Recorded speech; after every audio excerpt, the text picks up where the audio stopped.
วันนี้นะลูกนะเป็นวันอังคารที่5 กุมภาพันธ์นะครับคุณครูเกิงจะสอนเรื่องหน่วยสัตว์โลกน่ารู้นะครับเมื่อวานนี้เราเรียนเรื่องสัตว์บกกันไปแล้วเดี๋ยววันนี้คุณครูเกิงนะจะให้เด็กๆเรียนรู้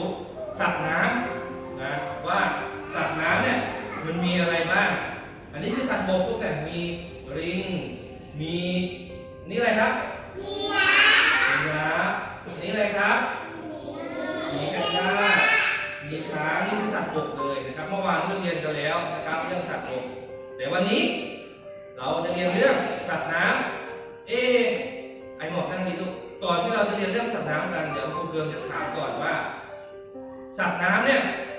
เด็กๆรู้จักอะไรมาบ้างเดี๋ยวคุณครูจะให้นิ้งแล้วนิ้งยืนขึ้นมาถามครูนิ้งก็บอกคุณครูเกิร์ลที่ว่าสัตว์น้ำที่นิ้งรู้จักมีตัวอะไรบ้างคะจระเข้ไปมีจระเข้บอยลองถามครูเกิร์ลสิหันหน้าไปถามเพื่อนสัตว์น้ำที่บอยรู้จักมีตัวอะไรบ้างครับปลาโอ้เก่งมากเลยไอ้บอกมาลองตอบครูเกิร์ลลูกไอ้บอกหันหน้าไปถามเพื่อนไอ้บอกแล้วบอกครูเกิร์ลสิว่าสัตว์น้ำที่ไอ้บอกรู้จักนอกจากจระเข้นอกจากปลามีอะไรครับหอยโอ้เก่งมากเลยน้องพึ่งมาหันหน้าไปถามเพื่อนนอกจากจระเข้ปลาหอยมีตัวอะไรครับโอ้มีกุ้งด้วยเยี่ยมมากเลยนั่งลงอันนี้คือความรู้เดิมของเด็กนะที่ว่าเด็กเคยเห็นมาเดี๋ยวคุณครูเพิ่งมีภาพมาให้ดูมีภาพปลาของจริงเลยเดี๋ยวจะให้เด็กดูว่าภาพสัตว์น้ำที่ครูเพิ่งเอามาให้เนี่ยไปดูแล้วมีอะไรบ้างครับเดี๋ยวครูเพิ่งขออนุญาตนะ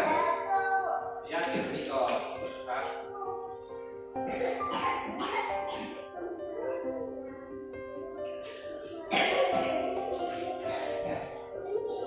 นี่มาแล้ว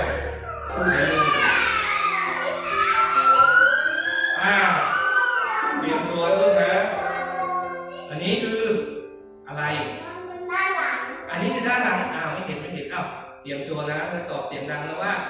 ภาพที่ครูเกิร์ลเราให้เด็กดูเนี่ยคืออะไรพร้อมหรือยังพร้อมแล้วเตรียมตัวนะ1 2 ตัวไหนครับนี่ปูครับปูเด็กๆทราบไหมว่าเจ้าปูตัวเนี้ยมันอาศัยอยู่ไหนอยู่ไหนนะครับในน้ำมีตัวอื่นด้วยเข้ากับปูดูนะ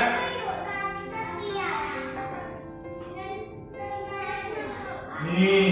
ภาพที่2เดี๋ยวพี่นั่งตรงนี้ต้องฟังเพื่อนน้องเห็นพร้อมหรือยังพร้อมแล้วพร้อมหรือยังพร้อมแล้วตัวอะไรครับนี่คือหอยนะเด็กๆทราบไหมว่าเจ้าหอยตัวนี้เนี่ยอาศัยอยู่ไหนบอยครับหอยตัวนี้อาศัยอยู่ไหนครับในน้ำโอ้เยี่ยมมากเลยนะครับเก่งมากนะครับนี่ตัวนี้เด็กๆไม่ค่อยได้เห็นกันนี่เลยเด็กๆอาจจะตอบไม่ถูกเพราะว่าเด็กๆเคยกินมันอยู่แต่ว่าตัวจริงเนี่ยเด็กๆเคยเห็นหรือเปล่าเตรียมตัวนะตัวเล็กเหมือนนะพร้อมยังพร้อมแล้วเตรียมตัว1 2 3จุ๊บนะครับกุ้งหรือปูอันนี้คือกุ้งนะครับอาศัยอยู่ในน้ำอันนี้กุ้งกล้ามกรามเห็นกล้ามมันก็คือกล้ามมันยาวมากเลยครับนี่ต่อไปนี่เลยเด็กๆไม่รู้จักแน่นอนพร้อมหรือยังพร้อมแล้วลูก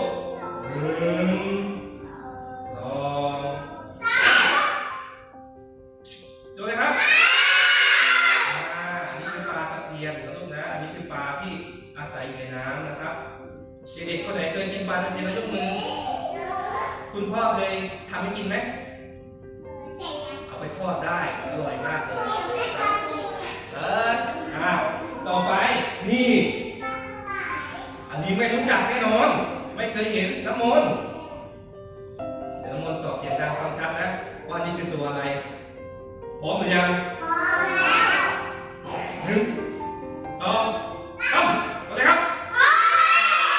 โอ้หอยตัวใหญ่ไหมตัวใหญ่นะครับอันนี้หอยอาศัยอยู่ไหนบอยน้ำเหมือนกันเลยนะครับนี่ตัวสุดท้ายแล้วนี่ตัวสุดท้ายนะอันนี้ตัวมันสีส้มเวลาคุณครูเกิร์ลเอาไปทอดแต่คุณครูเกิร์ลชอบเอาไปจิ้มน้ำจิ้มกินอร่อยมากเลยรู้ไหมตัวอะไรตัวนะ1 2 3ตัวอะไรครับนี่คือปลาทับทิมนะครับเด็กๆคนไหนเคยกินบ้างยกมือมือเรานะครับนี่ก็คือสัตว์น้ำนะครับที่คุณครูเกิร์ลนำมาสอนนะครับเดี๋ยวจะให้เด็กๆบอกแล้วว่านี่คือตัวอะไรเสียงดังฟังชัดนี่อะไรครับนี่อะไรครับหอยนี่อะไรครับนี่ตัวอะไรกุ้งนี่ตัวอะไรครับหอยนี่ตัวอะไรครับนี่ตัวอะไรจบแล้วนะครับนี่มีทั้งหมด7อย่างเดี๋ยวต่อไปเรารู้แล้วใช่ไหมว่าสัตว์น้ำมีตัวอะไรบ้างมีปูปลากุ้งหอยเดี๋ยวคุณเกิร์ลมีเพลง1 เพลงเด็กๆคอยตบมือให้คุณเกิร์ลนะมีเพลงตั้งใจฟังเดี๋ยวคุณเกิร์ลจะร้องให้ฟังเดี๋ยวเราจะมีกิจกรรมอีก1 กิจกรรมนะครับเพลงนี้เดี๋ยวคุณเกิร์ลให้ฟังก่อนตบมือเป็นอย่างนี้นะปูปลากุ้งหอยอีเต่าจระเข้เป็นสัตว์น้ำทะเลน้ำจืดก็มีเสือเก้งปลา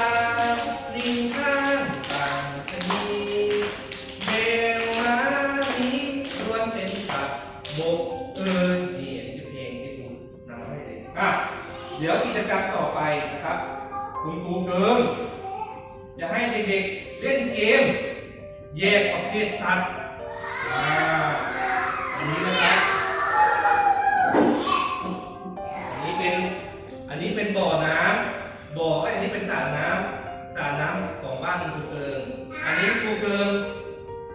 ขุดสระไว้หลังบ้านแล้วก็เลี้ยงสัตว์น้ำไว้ในนี้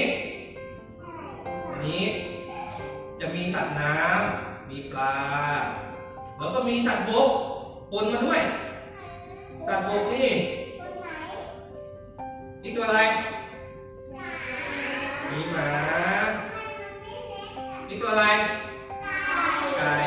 ในกล่องในลูกมันจะมีสัตว์บกสัตว์น้ำแล้วก็สัตว์ปีกเยอะแยะไปหมดเลยเดี๋ยวคุณครูเกิร์ลจะให้เด็กทีละคนนะแยกว่าสัตว์น้ำกับสัตว์บกและก็สัตว์ปีกที่อยู่เนี้ยคุณครูเกิร์ลจะให้เด็กๆเอาสัตว์น้ำไปใส่ที่นี่เลยเห็นไหมอันนี้เป็นบ่อน้ำของครูเกิร์ลเป็นบ่อน้ำที่ครูเกิร์ลขุดไว้ครูเกิร์ลจะตั้งไว้ตรงนี้นะครับเดี๋ยวคุณครูเกิร์ลจะเรียกชื่อมาทีละคนนะให้เด็กๆแยกนะเอาสัตว์น้ำมาใส่สระหลังบ้านของครูเกิร์ลให้เต็มไปหมดเลยคนแรกนั่งเรียบร้อยก่อนนะคุณจะเรียกก่อนนั่งดีก่อนนะครับคนแรกน้ำผึ้งน้ำผึ้งคัดมา1 ตัวเอาสัตว์น้ำมาลูกตัวไหนก็ได้ติดเลยติดตรงไหนดิอันนี้ตัวอะไรครับถูกต้องแอมเยี่ยมเลยลูกไหนดีครับโอ้นี่ตัวอะไรครับที่ตากับหัวนะคุณเกิร์ลติดทำไมด้านนี้ นนี้คือปลาทับทิมนะครับต่อไปน้ำมนต์น้ำมนต์อาหารของคุณเกินเอาสัตว์น้ำมาหนึ่งตัวลูกสัตว์น้ำเลยดีแล้วลูกตัวไหนดีโอ้โหนั่งลงอันนี้ตัวอะไรบอยบอยมาบอยบอยคัดมาหนึ่งตัวสัตว์น้ำตัวที่บอยชอบติดเลยลูกบอยเอาตัวอะไรมาติดครับโอ้เยี่ยมมากเยี่ยมมากไอ้บอกมาคัดนะอย่าเอาสัตว์บกมาใส่น้ำนะเดี๋ยวมันตายนะครับเฮ้ยตัวอะไรเอ่ยโอ้อันนี้อะไรครับเต่าที่เป็นสัตว์ขึ้นบกขึ้นน้ำอยู่ในน้ำก็ได้อยู่บนบกก็ได้ได้อยู่นะครับน้องนับตังนับตังเลือกมาหนึ่งตัวเอาสัตว์น้ำมาลูกติดอะไรดีลูกนี่คือตัวอะไรต่อไปไออุ่นมาลูกมาคัดอีกหนึ่งตัวแต่ไม่เต็มเลยบอกมันเกินเหลือกันเยอะสัตว์น้ำมาตัวหนึ่งอันนี้สัตว์น้ำลูกสัตว์น้ำอันนี้ปลายสัตว์บกสัตว์น้ำลูกตัวหนึ่งสัตว์น้ำกำลังติดใช่ไหมเดี๋ยวบอกให้เพื่อนตอบว่าเป็นสัตว์อะไรยากลงอันนี้ตัวอะไรครับตัวอะไรนะหมาอยู่ในน้ำได้ไหมหมาอยู่ในน้ำได้จมน้ำแล้วต่อไปเย็นมาลูกเย็นมาครับมาหนึ่งตัวลูกตัดน้ำหนึ่งตัวเรียกเลยอะไรครับติดอะไรดีโอเคไปอันนี้คือปลาไหลนี่ปลาไหลต่อไปบิวกี้มาลูกมาหนึ่งตัวนะครับหนึ่งตัวไหนที่เลือกเลยอีกคนเลยค่ะอันนี้สัตว์บกเอาสัตว์น้ำครับสัตว์น้ำตัวไหนลูกมีปูมีกุ้งมีหอยเยอะแยะหมดเลยจะตัวไหนติดเลยนี่ตัวอะไรครับไก่ใช่สัตว์น้ำไหมไม่ใช่ไก่ไม่ใช่สัตว์น้ำไก่ตัวนี้จมน้ำไปอีกแล้วหนึ่งตัวมิกกี้นั่งลงนิ้งมาหาสัตว์น้ำไม่เจอเลยเร็วหมดยังเหลืออะไรอีกลูกหยิบมาเลยติดกระดูก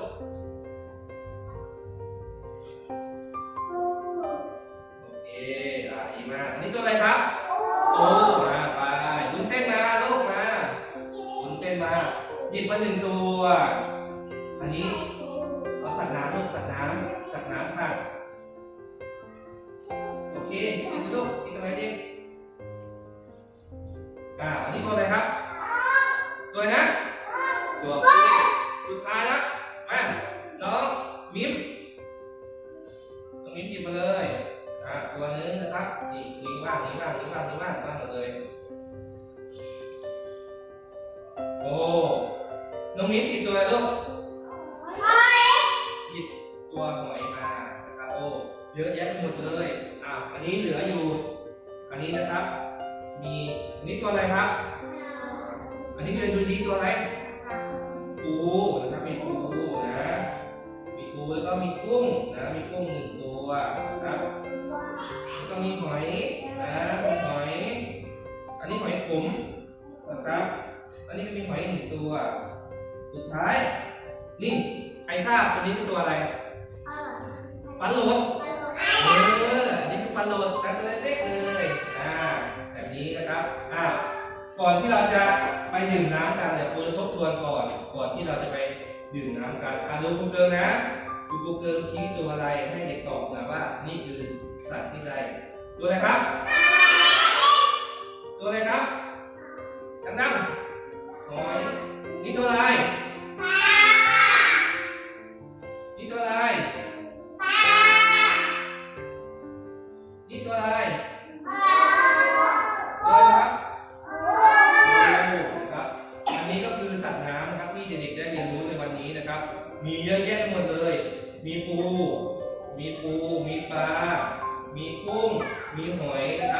และมีเต่าด้วย1 ตัวเป็นสัตว์ครึ่งบกครึ่งน้ำนะครับวันนี้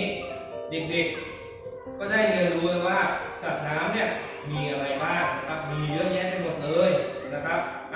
เดี๋ยววันนี้คุณครูเกินก็มีเรื่องสัตว์น้ำมาสอนให้เด็กเพียงเท่านี้นะครับเดี๋ยวคุณครูเกินให้เด็กไปทำอะไรดีคนไหนปวดฉี่ยกมือคนไหนอยู่น้ำยกมือหมดยืนขึ้นยืนคนไหนปวดฉี่น้ำได้ไปเดี๋ยวสวัสดีครับค่ะ ได้ยินไหมคะได้ยินครับผมอันนี้เรื่องสัตว์น้ำเนาะครับสัตว์น้ำทีนี้ว่าในรายละเอียดที่สอนมันจะมีปลาปูกุ้งหอยใช่ไหมคะครับมีอย่างอื่นอีกไหมก็จะมีพวกสัตว์ครึ่งบกครึ่งน้ำมีเต่ามาตัวนึงครับ ที่ทำเพราะฉะนั้นเนี่ยเราอาจจะต้องแบ่งให้ชัดเจนนิดนึงเนาะก็คือปลาปูกุ้งหอยโอเค4 อย่างนี้มันชัดเจนว่ามันเป็นสัตว์น้ำมันอยู่ในน้ำแต่ถ้าเป็นเต่ายังเป็นสัตว์ครึ่งบกครึ่งน้ำเพราะว่าสัตว์เต่าบางตัวเนี่ยมันไม่ลงน้ำเป็นเต่าบกอย่างเงี้ยใช่ไหมคะลักษณะนี้เราอาจจะต้องระวังนิดนึงเนาะแล้วก็ส่วนที่ดีของรำเกิงเนี่ยเรื่องของการดูแลใจใส่เด็กแล้วก็น้ำเสียงชัดเจนพูดจาสุภาพนะคะแล้วก็มีการเสริมแรงเวลาเด็กทำได้มีการชมเชยอันนี้เป็นสิ่งที่ดีนะคะแล้วก็เรื่องของการส่งเสริมให้เด็กออกมา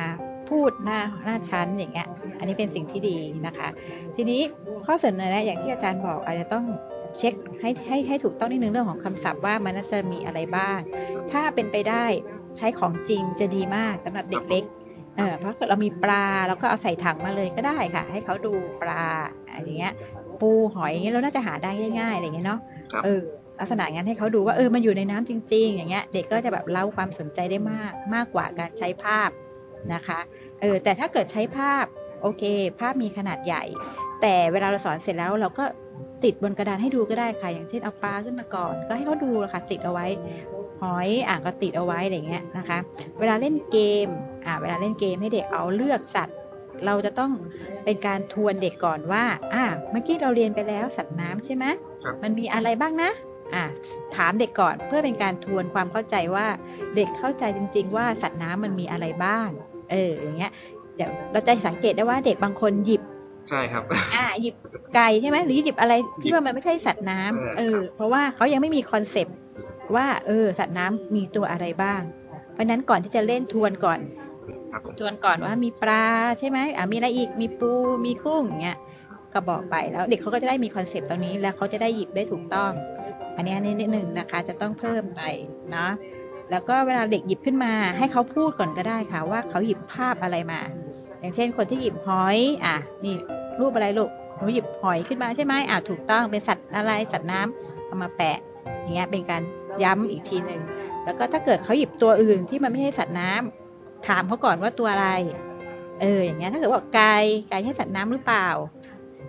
เด็กก็ต้องคิดแหละว่าใช่หรือไม่ใช่เมื่อกี้ครูสอนว่าสัตว์น้ำมีตัวอะไรบ้างใช่ไหมอย่างเงี้ยถ้าแบบไม่ใช่ไม่ใช่โอเคให้โอกาสหยิบอีกทีนึงอย่างเงี้ยเราก็ให้เด็กหยิบอีกทีนึงเงี้ยลักษณะแบบนั้นนะคะโอเคเรียบร้อยค่ะ